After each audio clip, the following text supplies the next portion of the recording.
If you think the hypnosis started with the Romans, for instance, or the industrial age, you are still looking at the middle of the book.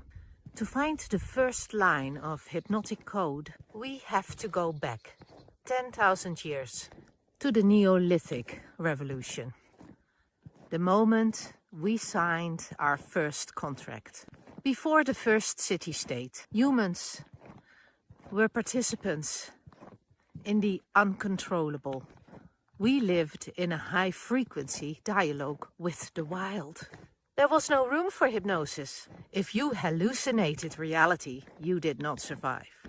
This was the hardware in its most raw state. But then came the Neolithic Revolution. We traded the unpredictable freedom of the nomadic for the social chassis of the grain store. We traded natural law for security.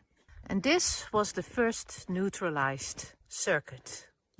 We stopped following the migration of animals, and we started following the harvest. We stopped trusting our own senses, and we started trusting the managers of the grain.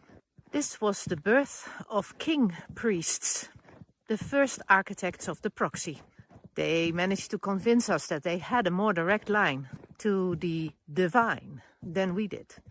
The Roman Empire did not invent this. They only turned this into a factory. And the digital world today, that is just the final total domestication. We have moved from the wild to the farm, to the city, to the screen. The farmer, however, is the glitch, because he is the only one that still remembers the terms of that first contract. He lives in the system, but he still speaks the language of the soil. When the system eradicates the farmer, which it is really trying to do, it is trying to delete the last memory of what we were before we signed the walls of the cage. This audit goes back further than history. It goes back to your blood.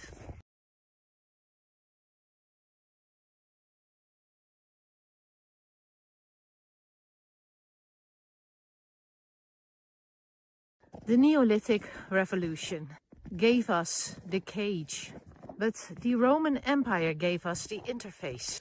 Rome realized that you don't need to chain a human if you can just standardize their perception of reality. They didn't just conquer the land, they installed an operating system that we are still running today. How do you hypnotize a continent? You replace natural law with the grid. First, they standardized time. They took the biological rhythm of the stars and the seasons and forced it into the Julian calendar. Time stopped being a lived experience and became a bureaucratic ledger. You could call this altered calendar a frequency jammer. Next, they standardized value. They replaced the local utility of your resources with a proxy, a piece of metal with the emperor's face. This was the first digital wallet. Your survival was suddenly bound to an invisible, distant power. And finally, they standardized attention. Through bread and circuses, they mastered the spectacle. They learned that if you keep the body fed on cheap grain and the mind busy with high-intensity entertainment, the hardware never audits the architecture. This was the birth of the standardized citizen.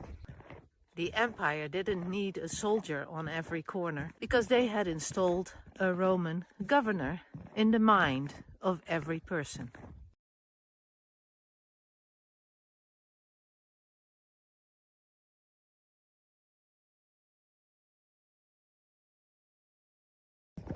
The Roman Empire was the first global operating system for humanity. It took the Neolithic grain store and scaled it into a factory, laying the foundational code for the hypnosis we live under today. How? By replacing natural law, the direct feedback of the physical world, with civil law, They standardized currency and belief, giving you status based on your loyalty to an invisible power structure. This was the first great migration from the soil to the system. But there was always a glitch in their code. The farmer. A real farmer deals with functional reality. You cannot identify a crop into existence. You cannot negotiate with drought. Nature's feedback is immediate, binary, and unyielding. It teaches local coherence, because survival depends on an undeniable dialogue with the earth.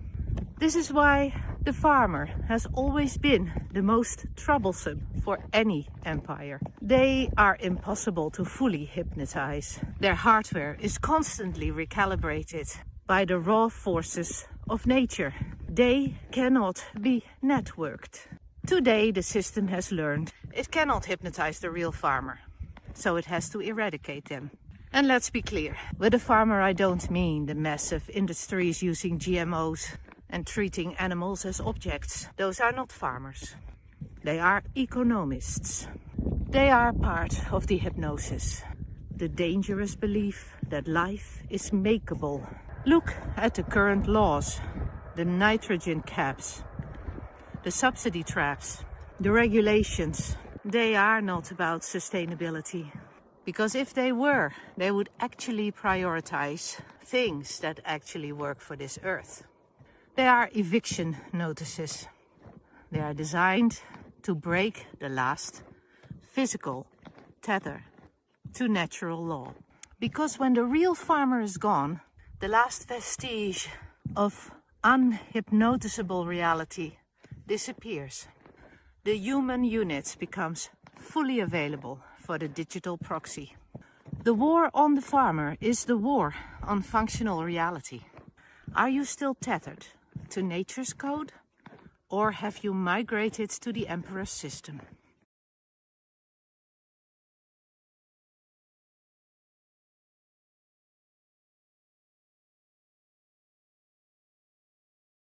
There is a specific kind of sadness that comes when you stop looking at the symptoms and start looking at the code.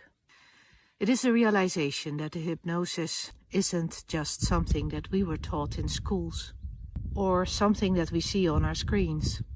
It has been going on for so long, from the first grain stores to the Roman roads to the industrial clock, that it has settled into our very gene code. Whether this process emerged purely from human survival logic, or whether deeper forces exist beyond our understanding, I cannot verify. What is verifiable is the effect. Thousands of years of deferred responsibility shaping our nervous system. What matters is that we have been bred for compliance, for predictability, for the social chassis. Our nervous systems have been tuned for thousands of years to seek safety in the system, rather than sovereignty in nature. We carry the echoes of every ancestor who had to trade their inner truth for a subsidy of bread or a moment of security. If you feel a heavy sadness right now, don't push it away. That is your original blueprint mourning its domestication. That sadness is the part of you that still remembers what it was like to be a participant in the uncontrollable before the contract was signed. We are not just auditing our bank accounts or our screen time. We are auditing our blood.